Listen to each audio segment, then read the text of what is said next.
प्रणाम दोस्तों। आज अपने अनुभवों की इस श्रृंखला में मैं आपको एक इस प्रकार के गुलदार का घटनाक्रम सुनाने जा रहा हूँ। यदि वो आदमखोर होता तो शायद रुद्रप्रयाग आदमखोर से ज़्यादा व्यक्तियों को मार सकता था। शुक्र था कि ये पशुभक्षी था। दोस्तों, उत्तराखंड में लगातार अक्टूबर, नवंबर, दिसंबर तक आदमखोर गुलदारों का जो संकट था वो धीरे धीरे कम हो गया है। आदमखोर गुलदार ही नहीं, पशुभक्षी गुलदार, पशुभक्षी भालू, व्यक्तियों पे आक्रमण करने वाले भालू, बहुत प्रकार के जंगली जानवर इस समय एकदम बहुत ज़्यादा सक्रिय हो गए थे, जिससे उत्तराखंड में एक प्रकार से ऐसा लग रहा था कि सारे जंगली जानवर उत्तराखंड वासियों के दुश्मन हो चुके हैं। दोस्तों, इसी प्रकार का एक घटनाक्रम गैरसैंण विकास खंड के कुनिगाड़ वाले एरिया पे, जो केदारनाथ वन प्रभाग का क्षेत्र है, और अल्मोड़ा जो बॉर्डर है जनपद का, उसके बीच का एक घटनाक्रम है। पंडवा खाल से अल्मोड़ा वन प्रभाग, केदारनाथ वन प्रभाग दोनों आपस में मिलते हैं। इसी दोनों वन प्रभागों पे एक पशुभक्षी गुलदार सक्रिय हुआ था, जो लगभग 5 किलोमीटर रेडियस में, जिसने लगातार अक्टूबर से लेकर जनवरी तक अपनी दहशत बरकरार रखी। दहशत भी ऐसी कि कोई गुलदार एक बार खाने के बाद 2-3 दिन तक लगभग शांत रहता है, और ये गुलदार एक ऐसा गुलदार था जो शिकार करने के बाद तुरंत दूसरे दिन फिर शिकार करता था। यानी कंटिन्यूस शिकार करना, और वो भी एक घटना से लगभग 4 या 5 किलोमीटर दूर दूसरी घटना कर देना। घटना करने का तरीका भी बहुत अजब था। पहाड़ों में अक्सर ऐसा होता है कि मानव की जो गांव होते हैं वो अलग होते हैं, और जो छानियाँ होती हैं वो अलग होती हैं। यानी जानवरों की जो छानियाँ होती हैं, गौशालाएं होती हैं, वो अलग होती हैं। दोस्तों, जैसे ये गौशालाएं हैं, ये गौशालाएं बस्ती से दूर हैं, तो इन गौशालाओं पे किसी भी जानवर का हमला होना स्वाभाविक है, क्योंकि ये बस्ती से दूर है। आपको और गौशालाएं मैं दिखाता हूँ। हमारे यहाँ जितनी छानियाँ हैं या जो गौशालाएं हैं वो पक्की हैं, उनके ऊपर पत्थर हैं, पत्थर की चिनाई होती है। केवल जो दरवाजे पुराने ज़माने से जो चल रहे हैं, वही दरवाजे अक्सर गौशालाओं पे लगे होते हैं। कुछ जो नए लोग, जो अब उसके बाद जिनकी नई मकानें बनी, धीरे धीरे ये पैटर्न चेंज हुआ, और लोगों ने अपने मकान के बगल पे ही गौशालाएं बनाने शुरू कर दी, ताकि वे अपने गौशाला के नज़दीक रहें और दूर न जाकर हर टाइम पे गायों को चारा देना, पानी देना, ये सब चीज़ वो लोग अपनी नज़दीक गौशाला में कर लेते हैं। जबकि दूर वाली गौशालाओं में अक्सर ऐसा होता था कि लोग लगभग लेट तक गौशाला जाते थे। उसके बाद, क्योंकि वो गौशालाएँ कुछ कुछ तो गांव से 1-1 किलोमीटर दूर होती थी, और उसके बाद दिन में जानवरों को खोल के जंगल छोड़ देते थे, या इस प्रकार के जो कार्रवाइयाँ होती थी, दिनचर्या होती थी, वो चलती थी। जिस क्षेत्र में ये पशुभक्षी गुलदार सक्रिय हुआ, वहाँ अक्सर गौशालाएँ अपने रहने के घरों के बिल्कुल नज़दीक थी।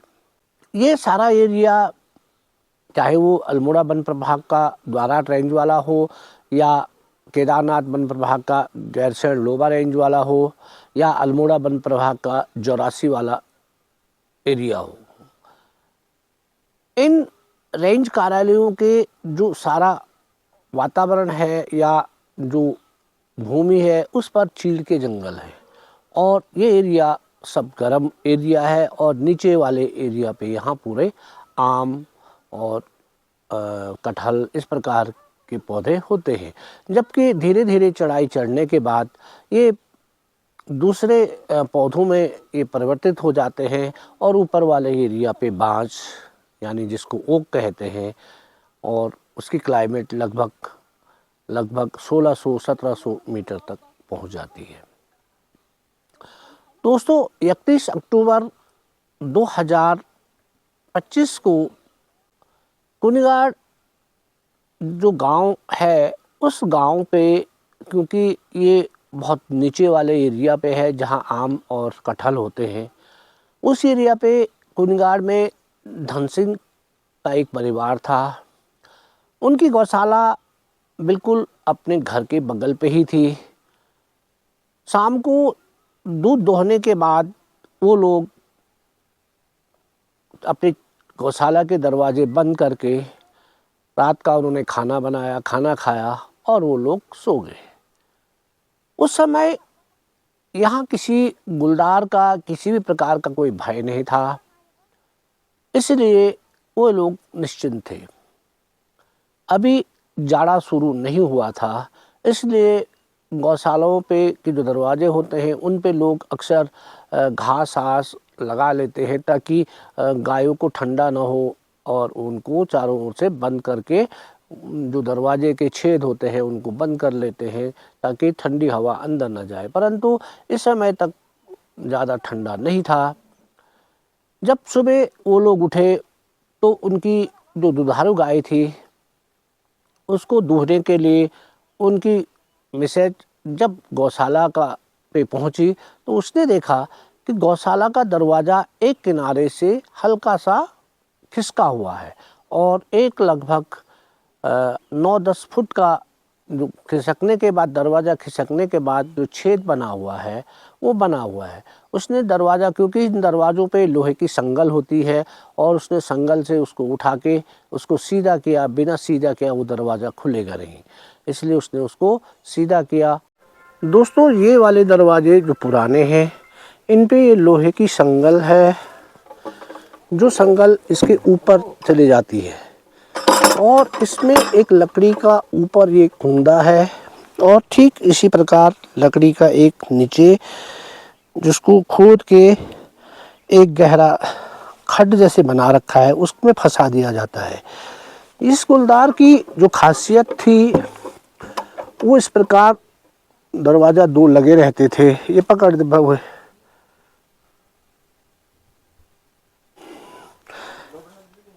इस दरवाजे को ये गुलदार इस साइड से खिसका रहा था। गुलदार इस दरवाजे को, जैसे ये वाला दरवाज़ा है, इस प्रकार के दरवाजे खुल जाते हैं।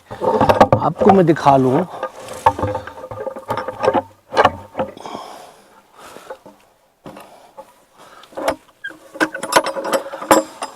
ठीक इसी प्रकार के दरवाजे उस साइड पे थे और ये वाला पोर्शन, क्योंकि ये संगल ऊपर लगी होगी ऐसे, और इस दरवाजे को ये गुलदार ऐसा कर दे रहा था, यानी संगल पे लगी हुई और उसके बाद उसको तिरछा कर रहा था और इसके अंदर घुसकर ये गायों को मारने के बाद फिर बाहर निकल जा रहा था। ठीक इसी प्रकार के ये दरवाजा, और वो महिला उसने जब अंदर दरवाज़ा खोल के देखा तो वो हतप्रत रह गई, अचंभित रह गई। जिस गाय का दूध दोहने वो आई थी वो मृत पड़ी है और उसका आधा मांस खा चुका है गुलदार। बगल पे ही उसकी बछिया पड़ी है और वो भी मृत है।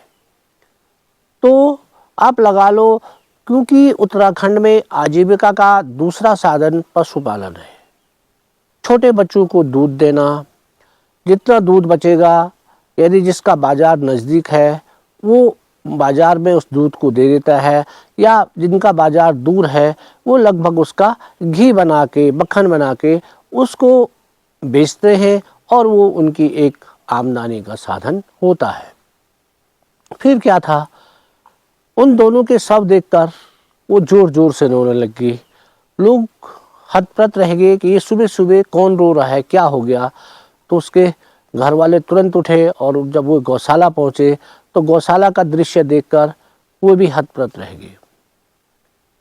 छोटा सा बच्चा जिसके लिए वो दूध दोहने गई थी, वो गाय जो उन्हें एक माँ से भी प्यारी है, क्योंकि बच्चे को दूध माँ देती है और दूसरी माँ गाय होती है, वो मृत पड़ी है।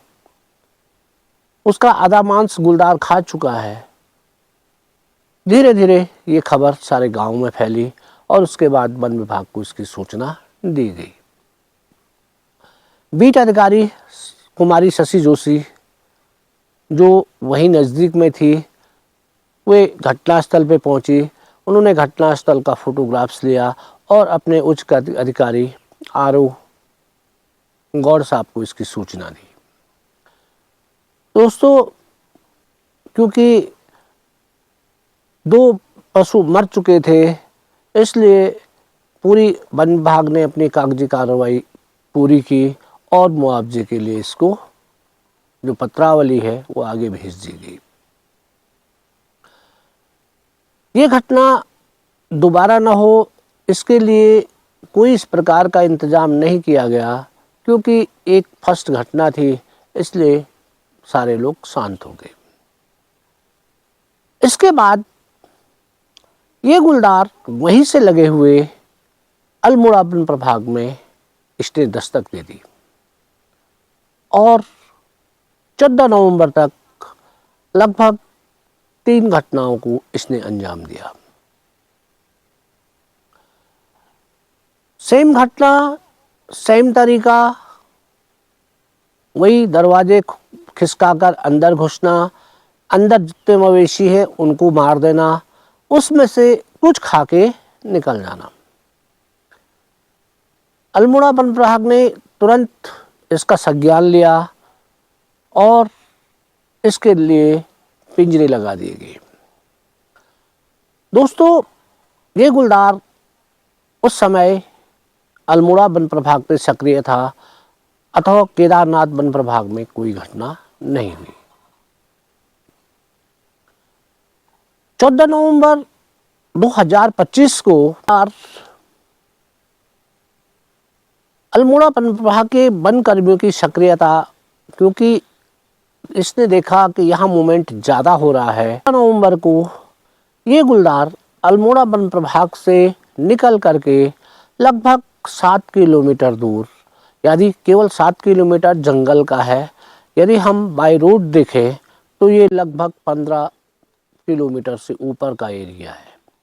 परंतु यदि गुलदार जंगल के रास्तों पे चला होगा तो उसको लगभग 7 किलोमीटर का रन इसने किया होगा। और वैसे भी जब मैं इस क्षेत्र पे गया था तो मैंने देखा था ये गुलदार किसी भी मोटर रोड का प्रयोग नहीं कर रहा था, केवल मोटर रोड क्रॉस करते समय ही गुलदार दिख रहा था, बाकी इस सड़क का उपयोग नहीं कर रहा था, बल्कि जो जंगल के पुराने रास्ते हैं, जो पैदल मार्ग हैं, उन्हीं का उपयोग ये अक्सर कर रहा था। वहाँ से 7 किलोमीटर दूर रोहिड़ा जो एक के बगल का एक तोक है, वहाँ ये पहुँच गया।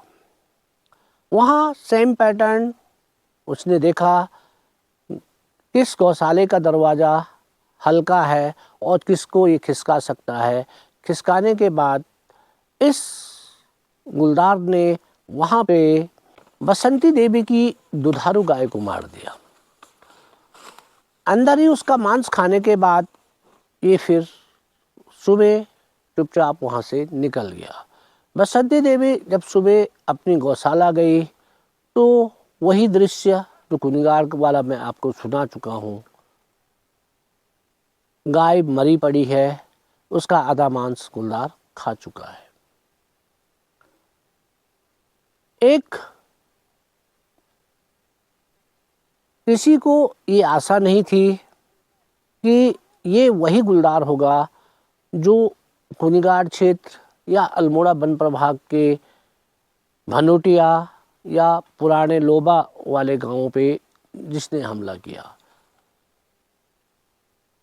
दूरी अधिक होने के कारण और फिर पशु पक्षी का इतने दूर सक्रिय न होने का जो विचार लोगों के दिल में था, उससे ये लग रहा था कि ये कोई नया गुलदार है। दोस्तों, उसके बाद फिर यह गुलदार 7 किलोमीटर दूर चलने के बाद इसने अल्मोड़ा वन प्रभाग पे 2 घटनाएं और की। 2 घटना करने के बाद थोड़ा जो टाइम किसी वन प्रभाग को मिल रहा था, उस टाइम पे प्रत्येक वनकर्मी या आरओ या बीट अधिकारी ये समझ रहे थे कि शायद 1-2 घटना हो गई है और उसके बाद शायद ये अब शांत हो जाएगा। 29 तारीख को यह गुलदार अल्मोड़ा वन प्रभाग से फिर केदारनाथ वन प्रभाग के बुखरा खेत, जो बिल्कुल रोड के ऊपर बसा हुआ है खजूर खाल पे, वहां इसने रेखा देवी की एक गाय और एक बछड़े को मार दिया।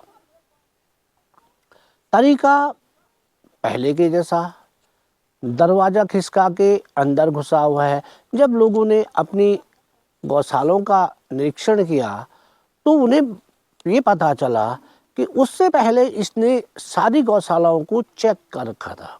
यानी प्रत्येक गौशाले को दरवाजे को इसने जो हिला के या वहाँ पे जो उसके पंजे थे उससे पता चल रहा था कि ये गुलदार उस गौशाला तोड़ने से पहले और गौशालाओं के दरवाजों को इसने चेक किया है।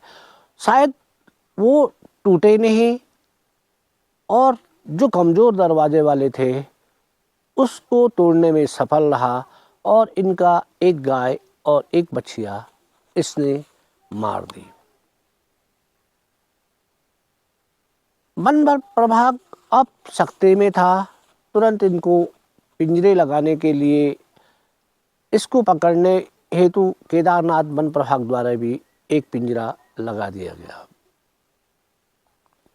अब इंतज़ार था कि शायद ये गुलदार भूखा है और ये पिंजरे पे फंस जाएगा। यदि हम इन घटनाओं को ध्यान से देखें तो हमें महसूस होगा कि ये प्रत्येक जगह कुछ न कुछ मांस खाने के बाद ये निकल जा रहा था। जहां इसको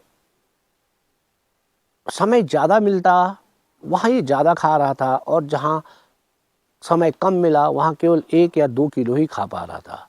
इसका मेन कारण ये भी था, मैनीटर की तरह इसका व्यवहार नहीं था। ये लेट नाइट जब लोग सारे सो जाते उसके बाद ये अपना मूवमेंट शुरू करता था। उसमें एक ही रात में लगभग 2-3 गांवों को ये सर्च कर रहा था। 2-3 गांवों की गौशालाओं को ये चेक कर रहा था और उसके बाद इस बीच कोई दरवाज़ा इससे खुल गया तो वहाँ अंदर जाने के बाद ये उस गायों को मार रहा था और जब तक ये अपने फर्स्ट सिटिंग में पूरा मांस खाता तब तक रात खुल जा रही थी। इसलिए वो आधा पेट खाए हुए ही वहाँ से निकल जा रहा था। दोस्तों, 29 के बाद फिर 2 तारीख रात्रि को जो कुनिगाड़ के ऊपर एक गांव है, यानी बुखरा खेत से सीधे पैदल मार्ग से यदि चले तो वो सीधे निगलानी पहुंचता है। अतः ये गुलदार बुखरा खेत की घटना के बाद अब निगलानी पहुंच गया। वहां पहुंचकर इसने रात को फिर गौशालाओं के दरवाज़ों को खिसकाना शुरू किया और एक गौशाले का दरवाज़ा खिसक गया। अंदर घुसा तो वहाँ बैल थे, जबकि इसके द्वारा जितने भी शिकार किए गए उसमें केवल एक ही बैल का शिकार किया गया, बाकी जितने थी वो सब गायें थी। और इसने उनके एक बैल को मार दिया।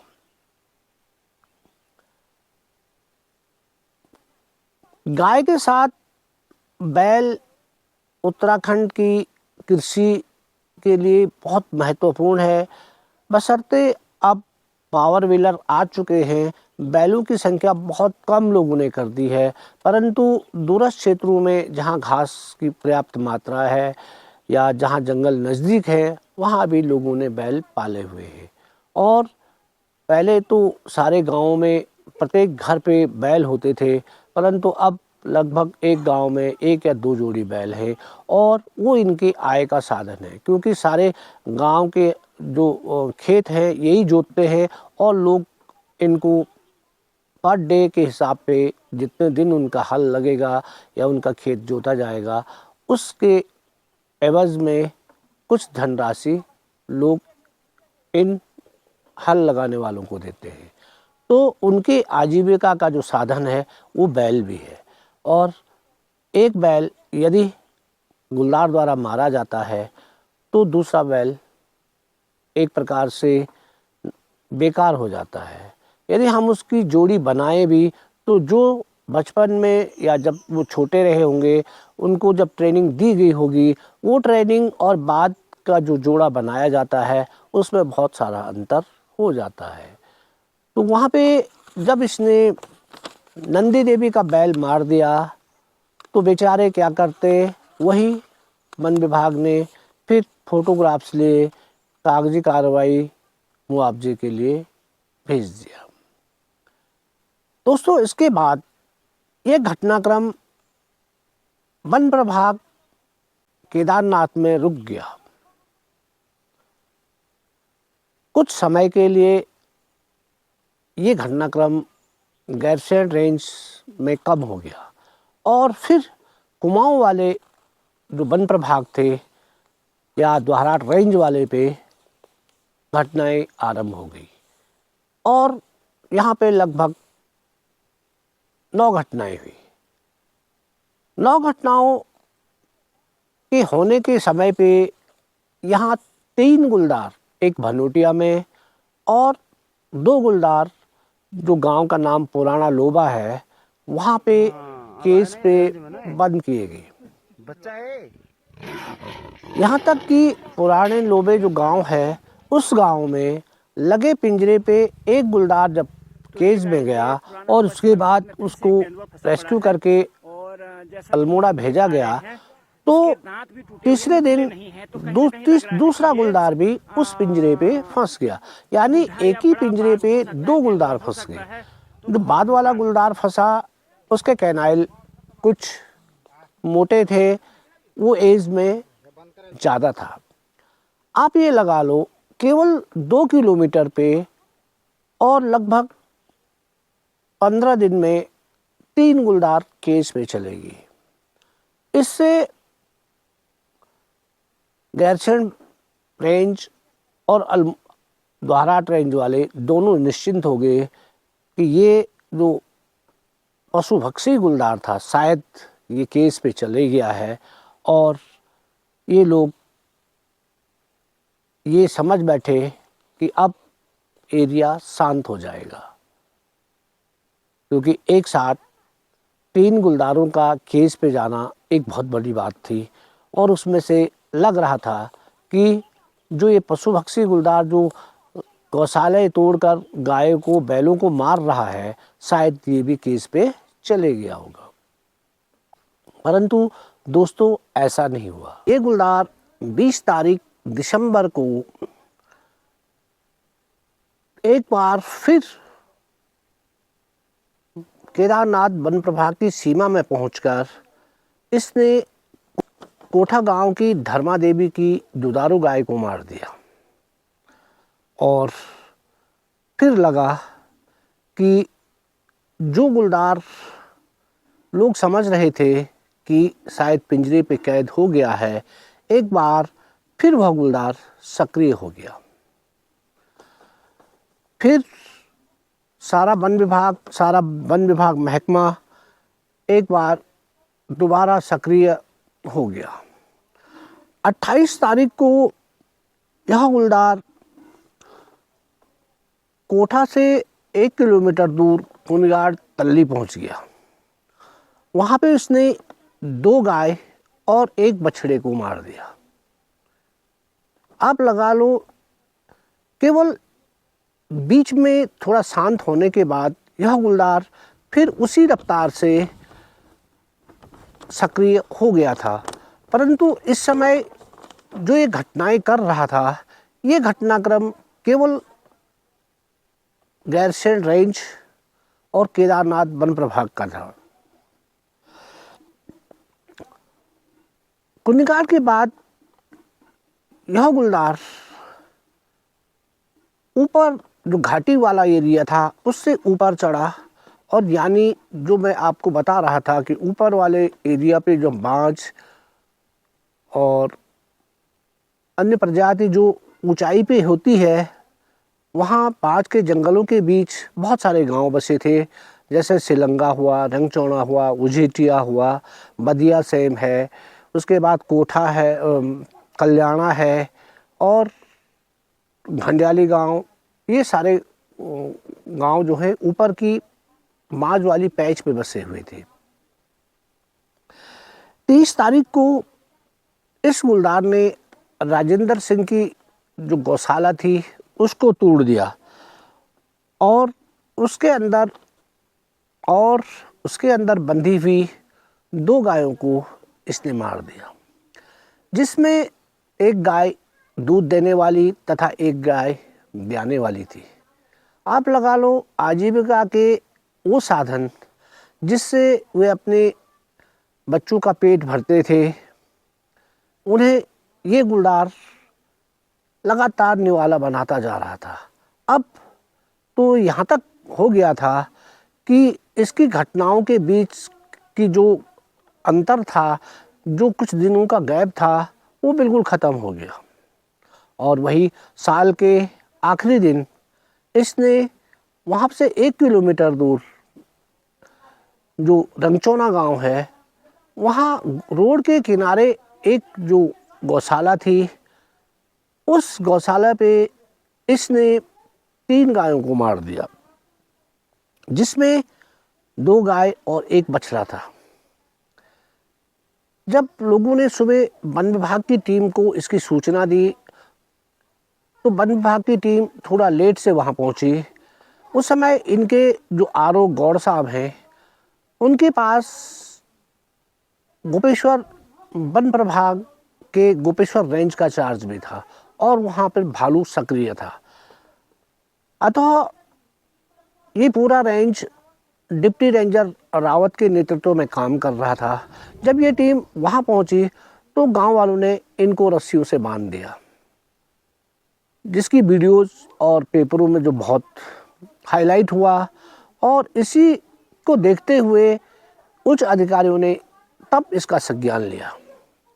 तुरंत इस हवलदार को मारने के लिए, तुरंत इस हवलदार को ट्रैंकुलाइज करने के लिए और पिंजरे पर डालने के लिए आदेश जारी कर दिए गए। पिंजरों की संख्या बढ़ा दी गई, ट्रैंकुलाइज स्पेशलिस्ट बुला लिए गए और स्टाफ भी बढ़ा दिया गया। एक ही बीट में इतनी घटनाएं ये हवलदार कर रहा था, और उस बीट की जो बीट अधिकारी थी वो थी कुमारी शशि जोशी। शशि इतने बड़े क्षेत्र में लगातार प्रत्येक घटना के स्थल पर पहुंच रही थी, उसकी फोटोग्राफिंग कर रही थी, उसके कागजात बना रही थी मुआवजे के लिए, और लोगों की खरी खोटी भी सुन रही थी।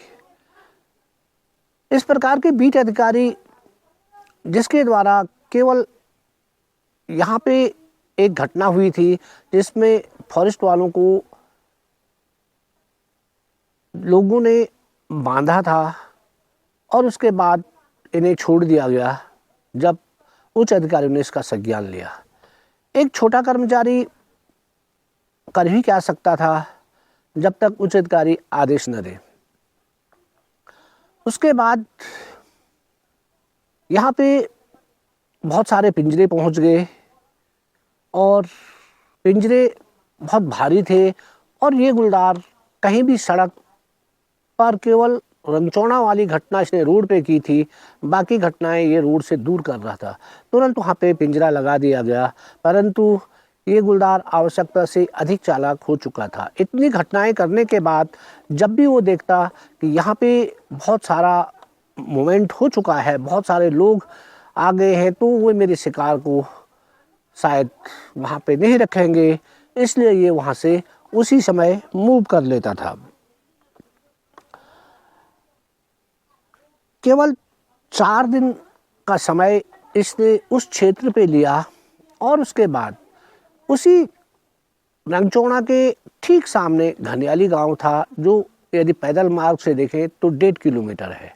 यानी उसी 5 के पैच वाले गांवों पे ये सक्रिय रहा। शायद इन 4 दिनों में इसको कोई गौशाला तोड़ने को नहीं मिली और 6 तारीख जनवरी को घनियाली गांव में इसने एक गाय और एक बछड़े को अपना निवाला बना दिया। दोस्तों, अब बड़ी सोचने की बात थी कि ये गुलदार इसी बांस के पैच पर 3 घटनाएं कर चुका था। केवल पिंजरे शिफ्ट करने का हो रहा था कि जहां घटना हो रही है वहीं पिंजरे ले जाओ, और उसके बाद ये गुलदार उन जगहों से फिर दूर निकल जा रहा था।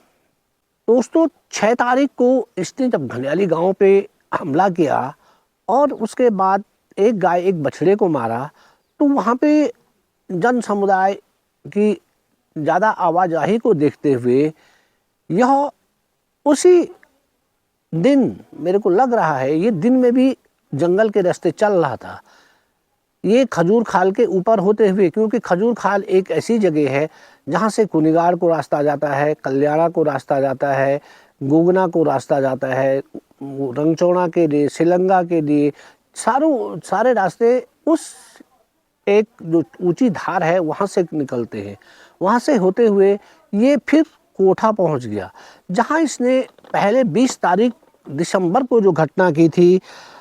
अब इसने वहाँ पे कोठा पहुंचकर जब इसने गौशालाओं को फिर सर्च किया, तो देवकी देवी की गौशाला को का दरवाज़ा कमज़ोर पाते हुए इसने उनकी दुधारू गाय को मार दिया। यानी 30 तारीख, 31 तारीख, 6 तारीख और फिर 7 तारीख लगातार ये घटना पे घटना करता जा रहा था। उसके बाद विभाग केवल पिंजरों को ही शिफ्ट करते रहा और अभी तक ना तो इनके पिंजरों पे ये गुलदार कभी भटका, ना इनके पिंजरों के नज़दीक इसके ट्रेस दिखाई दिए, और ना ही ये इनके ट्रैप कैमरों पे कभी आया।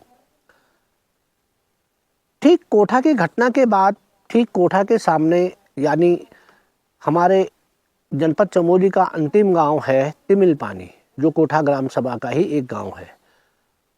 9 तारीख को ये गुलदार तिमिल पानी पहुंच गया, यानी लास्ट बॉर्डर पे, और उसके बाद सीधा पल्ली तरफ को चुखुटिया और चौरासी वाला एरिया आ जाता है। ये गुलदार लगभग 2 किलोमीटर जंगल के रास्ते वहाँ पहुँचा। हाँ, थोड़ा ये था कि वहाँ जो छानी थी वो पक्की नहीं थी। कच्ची छानी के अंदर इसने 2 गायों को अपना निवाला बनाया। टीम वहाँ पहुँची, फिर वही कार्रवाई, फोटोग्राफी की, मुआवजे के लिए सारे कागजात बनाए गए। गैरसैंण वन प्रभाग अब इस हद तक परेशान हो चुका था कि घटना पे घटना होती जा रही थी और जन आक्रोश बढ़ता जा रहा था। कुछ दिन, लगभग 1 हफ्ता ये गुलदार शांत रहा और वन विभाग ये आइडिया नहीं लगा पा रहा था कि ये गुलदार अब किस ओर मूवमेंट करेगा। और हुआ भी ऐसे ही दोस्तों, जहाँ से ये गुलदार कोठा और निगरानी के लिए चला था, वहीं खजूर खाल के बगल पे एक गांव है गोगना। 17 तारीख को इसने गोगना में जो गौशाला थी, वो गौशाला बिल्कुल बस्ती के बीच में थी। उस गौशाला के चारों ओर बस्ती थी, ऊपर से सड़क थी। रात लेट नाइट इसने उस गौशाला का दरवाज़ा तोड़ा और वहाँ 3 गायें थी, 1 बछड़ा और 2 गाय। इसने तीनों को मार दिया। उसके बाद वन विभाग की टीम जब वहाँ पहुँची, पिंजरे वहाँ पहुँच गए, तो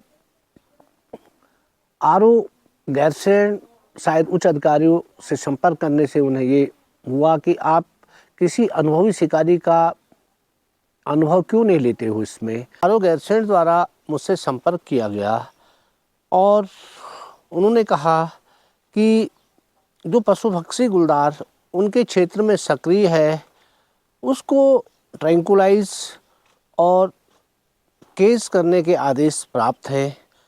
उच्च अधिकारियों द्वारा आपके अनुभवों को इस कार्य हेतु सहायता के लिए कहा जा रहा है, तो आप हमारी सहायता करें।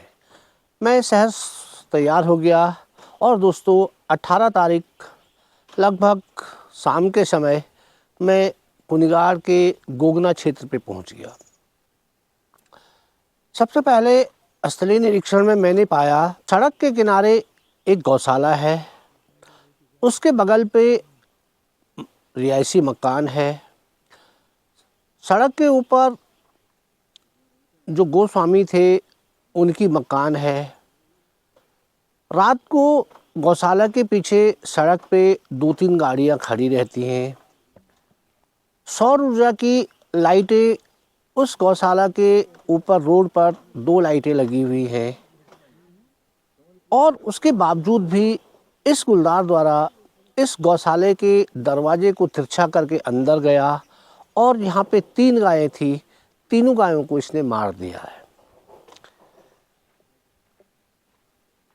सबसे बड़ी बात थी कि जब ये गुलदार इस गौशाला के अंदर घुसा होगा और जब इसने एक गाय पे हमला किया होगा, तो गाय की रम्भाने की आवाज़ इन लोगों ने क्यों नहीं सुनी। दूसरी बात, जब एक गाय को ये गुलदार मार रहा होगा तो दूसरी गाय रंभा रही होगी, या गाय की श्वास नली ब्रेक करने पे जो वो तड़पती है और अपने पाँव जोर जोर से ज़मीन पे मारती है, वो साउंड इन लोगों ने क्यों नहीं सुनी। चलो मनुष्यों ने नहीं सुनी तो उनके पास एक कुत्ता था, वो कुत्ता तक नहीं भौंका। ये बड़ी ताज्जुब की बात थी। ये लग रहा था कि शायद हमारी गौशालाएं पत्थरों से चिनी हुई और उसके ऊपर पत्थर की स्लेट है। दरवाज़ा बंद है, केवल दरवाज़ा 4 या 5 इंच खुला हुआ है। शायद ये गुलदार रात्रि के इस पहर पे वारदात कर रहा है जिस समय लोग गहरी नींद सोए होते हैं। दूसरा, जाड़ों का दिन है, इसलिए भी लोग पूरी रजाई को या कंबलों को अपने मुंह में भी ले रहे होंगे। सारे दरवाजे बंद होने के कारण ये आवाज़ें इन लोगों तक नहीं पहुंची। जितनी घटनाओं का मैंने विश्लेषण किया तो उसमें भी बिल्कुल बस्ती के अंदर तक किसने जो गाय मारी, परंतु किसी ने कभी भी आवाज़ नहीं सुनी।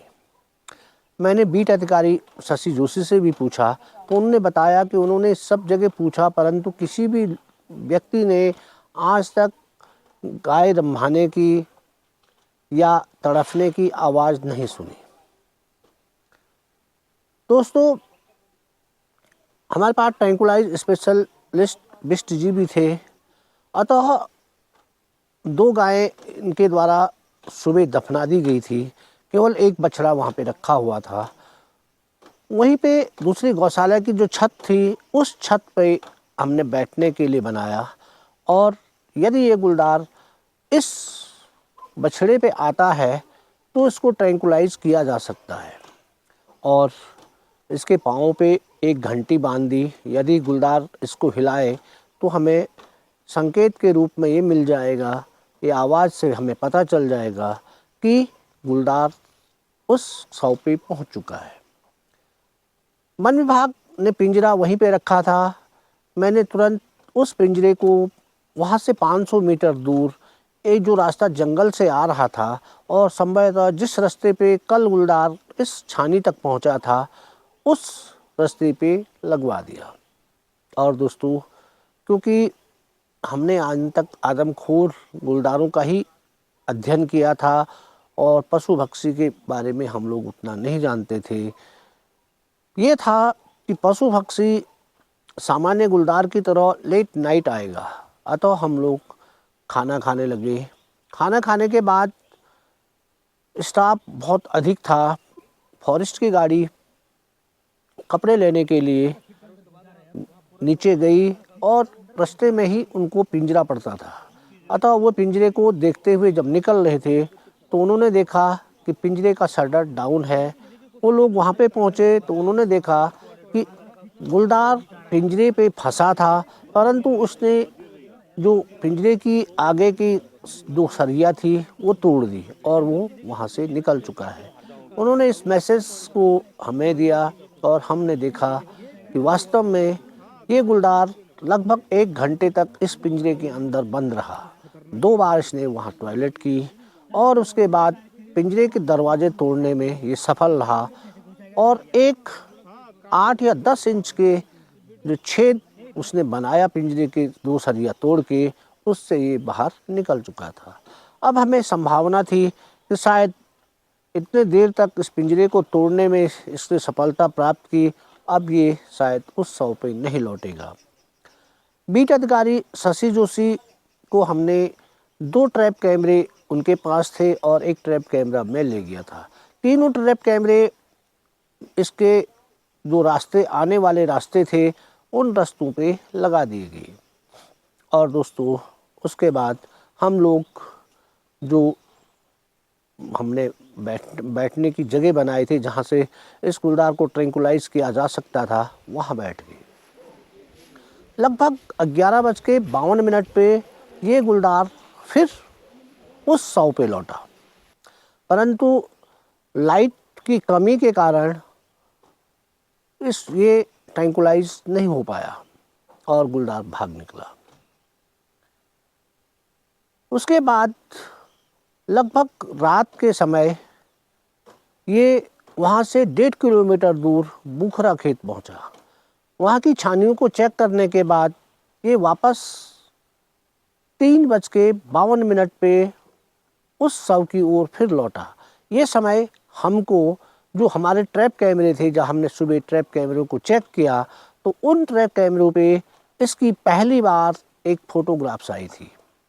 आज तक कोई भी लपट या पशु भक्षी लपट कोई भी न तो पिंजरे के नज़दीक गया, न किसी ट्रैप कैमरे पे इसकी फोटोज आई, और पहली बार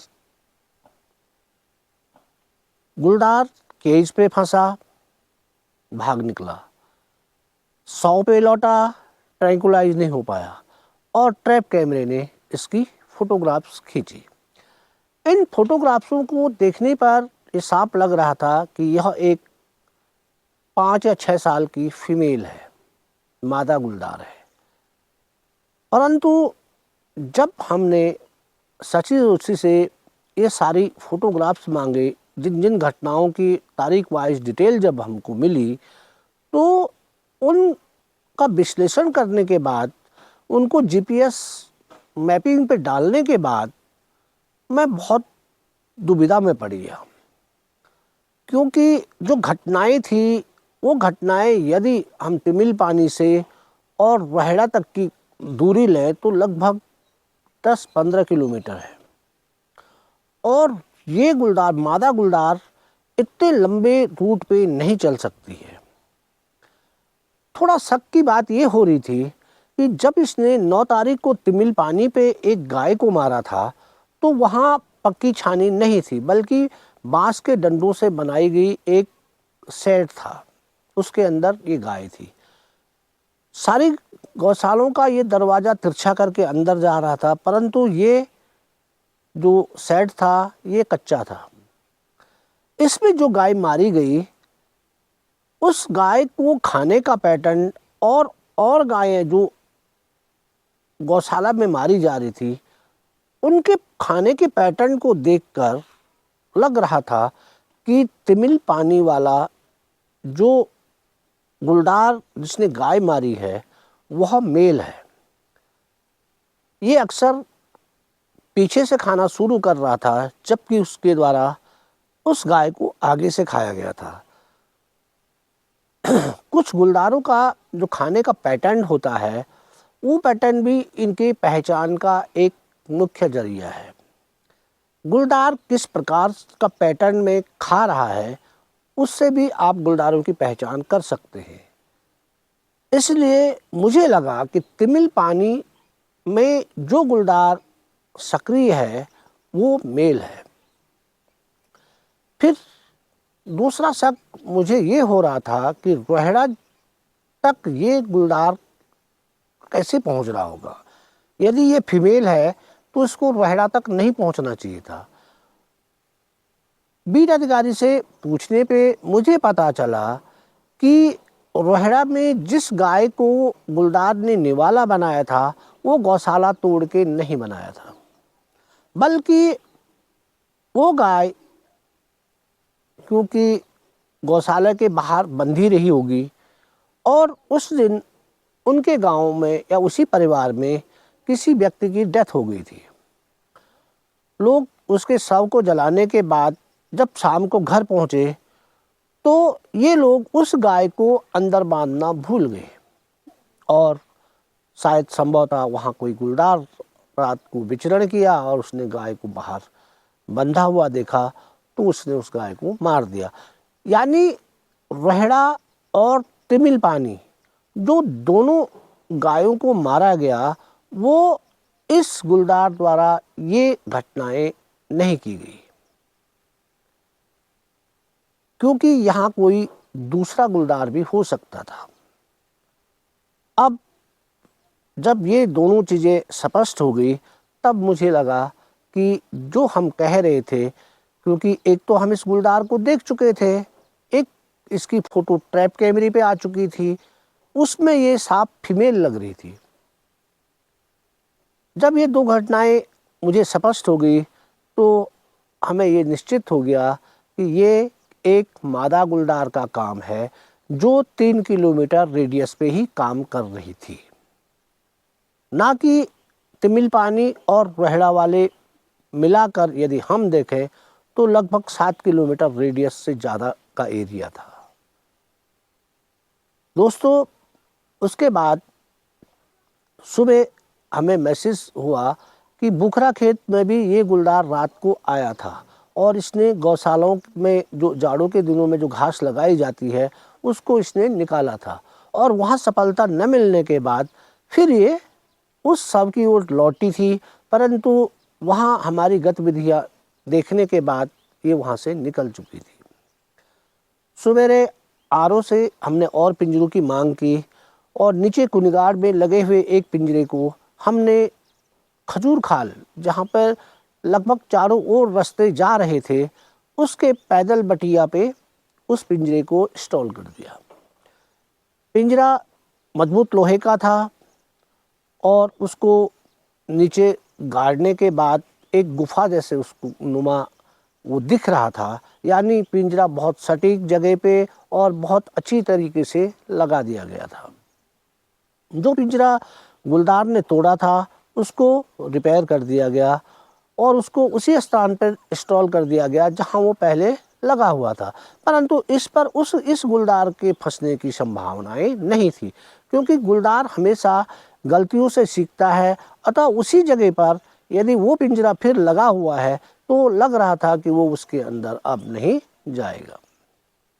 और इसी प्रकार सर्चिंग करते हुए सारे रात को सर्चिंग करना, क्योंकि ये मानव भक्षी तो था नहीं, लेट नाइट 11 बजे के बाद सुबह तक इसके लिए सर्च होती, परंतु ये गुलदार कभी भी रोड पर नहीं चल रहा था, बल्कि सुबह जब पैदल मार्गों को चेक किया जा रहा था तो इसके उन पैदल मार्गों पर दी हुई क्रैश से पता चलता था कि ये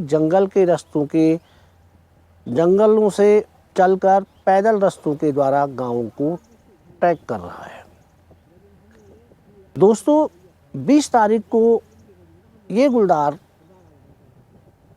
कुनिगाड़ वाली बेल्ट पर भंडारी खोड़ पहुंच गया। भंडारी खोड़ में वही मकानों के पीछे एक गौशाला थी और उसके दरवाजे को खिसकाने में ये गुलदार सफल रहा। इसने वहाँ पे एक गाय को मार दिया।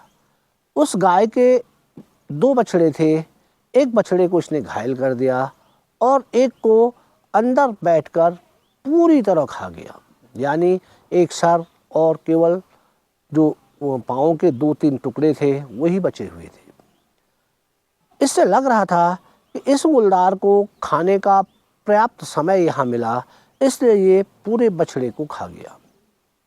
21 तारीख हम लोग उस एरिया पे पहुँचे। उसको ट्रैंकुलाइज करने के लिए मचान बनाई गई और जो एक पिंजरा उसी समय गोपेश्वर से आरओ साहब ने मंगाया, उस पिंजरे के अंदर उस बछड़े के अवशेष को डालकर उसको वहाँ से 100 मीटर दूर लगा दिया गया। यानी यदि वो इस गाय जो हमने बाहर खींच कर रखी थी उस पे नहीं आएगा और अपने खाए हुए शव पे वो पिंजरे के अंदर यदि गया तो वहाँ बंद हो सकता था, परंतु हमारी सारी कार्रवाई विफल रही। गुलदार दिन में शायद बहुत लोगों के मूवमेंट के कारण इसको पता चल गया था कि यहाँ बहुत मूवमेंट हो चुका है और वो यहाँ से निकल चुका था। दोस्तों, इस बीच मैं अपने अनुभव के आधार पे कुछ लोग जो इन कार्यों को बहुत गंभीरता से, बहुत सीखने की इच्छा से ले रहे थे, बार बार पूछ रहे थे, उनमें मैंने देखा कि एक सीखने की ललक थी। जैसे यहाँ के बीट अधिकारी थी कुमारी शशि जोशी, जिसके कंधे पर एक बैग लटका हुआ था। बैग में टैबलेट है, ट्रैप कैमरे हैं, डायरी है और इतनी घटनाओं को चारों ओर जहाँ जहाँ घटना हो रही थी वहाँ ये पहुँचती, वहाँ फोटोग्राफ्स लेती, कार्रवाई करती मुआवजे के लिए और लोगों को मोटिवेट करती। आप ये लगा लो, इतनी घटनाएं होने पर भी केवल एक बार रंगचौड़ा में फॉरेस्ट वालों को बांधा गया था, जिसके बाद ट्रैंकुलाइज और केस का परमिट जारी हुआ। इस घटना के बाद भी लोगों में उतना आक्रोश जो होना चाहिए था वो नहीं था, क्योंकि एक बीट अधिकारी किस प्रकार जनता को मोटिवेट कर रही थी वो एक देखने लायक चीज़ था। मैंने ऐसा भी देखा है, जखोली में रुद्रप्रयाग, जब जखोली में एक महिला को गुलदार ने मारा, महिला का शव खेत में पड़ा हुआ है और डीएफओ रुद्रप्रयाग, उस समय कोई महिला थी, वो वहाँ पहुँचती है, औरतों ने उसका घेराव किया तो वो डीएफओ महिलाओं से पूछती है कि आपके पास क्या सबूत है कि इसको गुलदार ने मारा है। शायद अब तो उनका प्रमोशन भी हो चुका है, परंतु ये बड़ी सोचने की बात थी। एक उच्च अधिकारी महिलाओं को पूछ रही है कि आपके पास क्या सबूत है कि इसको गुलदार ने मारा है। बॉडी वहीं पड़ी है, गुलदार के दांतों के निशान उस पर हैं, पंजों के निशान वहाँ पर हैं, और उसके बावजूद भी एक उच्च अधिकारी इस प्रकार का सवाल करे तो उसे ये पता नहीं था कि उत्तराखंड की महिलाएं हैं। उन्होंने उस डीएफओ को पकड़कर 3 घंटे तक कमरे के अंदर बंद रखा। तो कम से कम जो लोग इन पदों पे हैं, जनता को किस प्रकार से शांत किया जाए, जनता को किस प्रकार से मोटिवेट किया जाए कि वो विभाग की सहायता करे, ना कि उसको इस प्रकार से आकर्षित करें कि वो आप ही के लिए खतरा हो। ठीक इसी प्रकार मैंने देखा घनसाली वाले एरिया में जिन्होंने ट्रेनिंग की सिविल इंजीनियर की और सेवा न मिलने पर वे वन विभाग में बीट अधिकारी बन गई। सुमित असवाल जिसने ट्रेनिंग की फार्मासिस्ट की, सेवा न मिलने के कारण बीट अधिकारी बन गई। और उनमें जब मैं उस क्षेत्र पे था तो उनमें सीखने की जो ललक थी, क्योंकि यदि सीखने की ललक होगी तो फ्यूचर भविष्य में इन्हीं लोगों को कार्य करना है और यही कार्य करना है। और यहाँ शशि जोशी, तीनों को मैंने देखा इनके पास बहुत सारा जज्बा था, बहुत सारा जज्बा है, जो सीखकर जब ये बड़े होंगे, इनकी सर्व सेवा ज़्यादा होगी तो ये उन अनुभवों से कम जन सुरक्षा, पशुधन और अपनी सेवा में उच्च स्तर पर रहेंगे। इस प्रकार के लोगों को वन विभाग के उच्च अधिकारियों द्वारा सम्मानित किया जाना बहुत जरूरी है। यदि एक बार इन्हें प्रोत्साहन मिलेगा तो इनकी कार्य क्षमता अपने आप ही बढ़ जाएगी। इस चीज़ को विभाग को देखना पड़ेगा। दोस्तों, अपने अपने मूल घटनाक्रम पे लौटते हैं। दोस्तों, इसके बाद इस गुलदार की जो मूवमेंट थी वो कम हो गई, यानी ये किसी नए क्षेत्र को चुनने के लिए वहाँ से निकल चुका था। मैंने बताया खजूर खाल चारों ओर से आने वाले रास्तों पे का एक मेन सेंटर था, अतः ये अब किसी नए गांव को सर्च करने के लिए उस रास्ते पे निकला। पिंजरा बहुत अच्छी जगह पे लगा था, बहुत अच्छे तरीके से लगा हुआ था। ठीक 25 तारीख जनवरी को रात के समय यह गुलदार इस पिंजरे में फंस गया। सुबह 26 जनवरी थी। गुलदार की दहाड़ को सुनकर लोगों ने वन विभाग को सूचित किया कि आपके पिंजरे पे कोई गुलदार फंस गया है। तुरंत वन विभाग की टीम वहाँ पहुँची, उसको रेस्क्यू किया गया और उसके बाद उसको वन क्षेत्र अधिकारी कार्यालय गैरसैंण और उसके बाद उसको गोपेश्वर पहुँचा दिया गया। उस गुलदार को देखने पे सीधे ये लग रहा था कि यही गौशाला तोड़ने वाला गुलदार है। ये एक मादा गुलदार थी और जिस प्रकार का व्यवहार ये पिंजरे के अंदर कर रही थी, क्योंकि पिंजरे की सरियों को हेलो जी भाई और जल्दी और बस जाओ आज फटाफट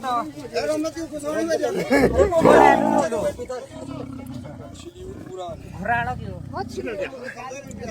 ना बस धराड़ो आज ओ वन विभाग ओ जल्दी आओ। ये देखो ना वो दांत से तोड़ना और उस पे झपटा मार के सरियों को बैंड करने की कोशिश कर रही थी, क्योंकि ये पिंजरा पहले तोड़ चुकी थी। इसलिए इसको जिस प्रकार गौशालों के दरवाज़ों को किनारे कर रही थी, उसी प्रकार इस पिंजरे पे भी ये कार्रवाई कर रही थी, परंतु उससे पिंजरे की सरिया मोटी होने के कारण इसे सफलता। दोस्तों, जो गौशाला तोड़ने वाला गुलदार था वो तो पिंजरे पे चले गया, परंतु हम लोगों को जो ये वाला क्षेत्र है या कोई भी क्षेत्र है, उस क्षेत्र वालों को जो पुराने पैटर्न के जो हमारे दरवाजे हैं, उन दरवाज़ों को बदलने की आवश्यकता है। आजकल नए कब्जे वाले दरवाजे यदि लग जाएंगे तो कोई भी गुलदार उसको खिसका नहीं पाएगा। दूसरी चीज़, यदि हम लोग इन दरवाज़ों को बदलने में हमारे पास इतनी धनराशि नहीं है, तो जो हमारी पुरानी संगल है, उस संगल पर एक चैन के द्वारा उसको बांध दिया जाए दूर तक लंबी करके और उस पर घंटी लगा दी जाए। यदि सपोज दैट कोई गुलदार इस प्रकार के दरवाजे को यदि हटाएगा तो वो संगल पे लगी हुई चेन हिल जाएगी, हिलने से वो घंटी बज जाएगी। कम से कम हमें ये पता तो चल जाएगा कि हमारी गौशाला जो घंटी लगी हुई है वो बज रही है, तो उससे कम से कम हम लोग तुरंत हमें एक घटना की पूर्व सूचना मिल जाएगी। तो कम से कम हम अपनी गौशाला जाके गुलदार को भगा सकते हैं। खैर ऐसा तो नहीं लग रहा है कि इस प्रकार, क्योंकि बहुत सारे गुलदार इस प्रकार की घटनाओं को अंजाम नहीं दे पाते हैं। जो एक बार जिस गुलदार ने सीख लिया वो सारे गुलदार इस प्रकार की घटना को नहीं सीख पाएंगे। कभी कभी हो जाता है कोई गुलदार विशेष घटना करने लग जाता है, जैसे रुद्रप्रयाग आदमखोर था, वो दरवाज़ों के कुंडों को खोलना सीख गया था। इसलिए उस ज़माने में इसी प्रकार के दरवाजे पहाड़ में होते थे, अक्सर सारे घरों के दरवाजे भी इसी प्रकार के होते थे और वो गुलदार भी उन दरवाज़ों को खोलना सीख गया था। तो वो प्रत्येक गुलदार का अपना अपना व्यवहार है कि वो किस प्रकार ट्रेंड हो गया है। अभी फ़िलहाल इस क्षेत्र पे केवल गौशाला तोड़ने वाली घटनाएं नहीं हो रही हैं, परंतु जो तिमिल पानी वाला कुमाऊं से जौरासी रेंज से जो लगा हुआ क्षेत्र है उसमें जो मेल गुलदार है वो शायद पल्ली तरफ को और केदारनाथ वन प्रभाग दोनों पे वारदातें वो कर रहा है। और इस प्रकार की घटनाएं कम हों इसके लिए हमें ही सतर्क रहना पड़ेगा, हमें ही अपनी पशुधन की सुरक्षा करनी पड़ेगी। इतने बड़े क्षेत्र में केवल वन विभाग एक बार आके पिंजरा लगा के और एक दो गुलदारों को पकड़ ले, ये बहुत बड़ी बात नहीं है। आप ये लगाओ कि इस क्षेत्र में 4 गुलदार जो हैं वो केस पे चले गए हैं। सबसे बड़ी चीज़ इस क्षेत्र पे गुलदारों के लिए खरगोश के अलावा खाने के लिए कुछ नहीं है। तो पेट भरने के लिए केवल उसको जो मनुष्यों द्वारा मवेशी है जो पाले गए हैं उन्हीं पे निर्भर रहना पड़ रहा है। और गुलदारों की संख्या बहुत बढ़ चुकी है। इसकी एक फ़ोटोग्राफ्स एक वीडियोज़ में आपको डाल रहा हूँ जिसमें एक गुलदार अपने 4 शावकों के साथ दिख रही है।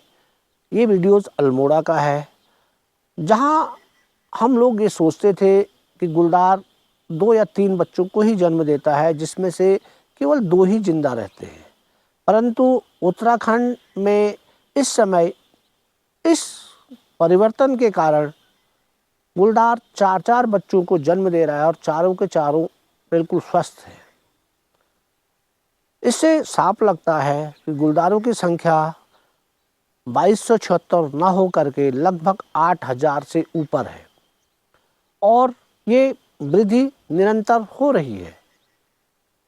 गुलदार भूख के कारण मानव बस्तियों पे आना तो उनका स्वभाव है ही, परंतु पालतू कुत्ते पालतू जानवरों को वो लगातार निवाला बना रहे हैं और जब कभी मौका मिला तो वे आदमखोर हो जा रहे हैं। इसके लिए हम सभी को सोचना पड़ेगा।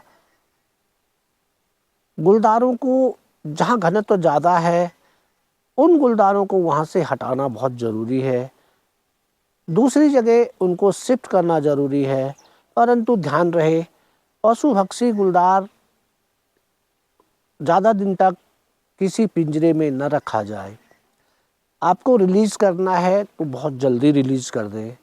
यदि वो जितने दिन मानव के नज़दीक रहेगा उसका भय उतना समाप्त हो जाएगा और अधिकतर पशु भक्षी गुलदारों को रिलीज़ किया जाता है और यदि वो वहाँ से रिलीज़ हो गया तो उसका आदमखोर होना लगभग तय है।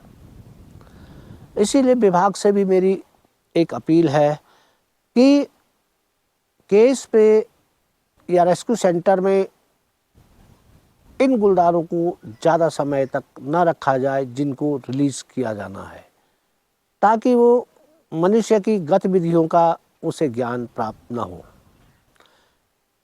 इसी के साथ आपको ये घटनाक्रम कैसा लगा कमेंट करके ज़रूर बताएं। फिर मिलते हैं दोस्तों इसी प्रकार के एक अगले घटनाक्रम में। तब तक बहुत बहुत धन्यवाद।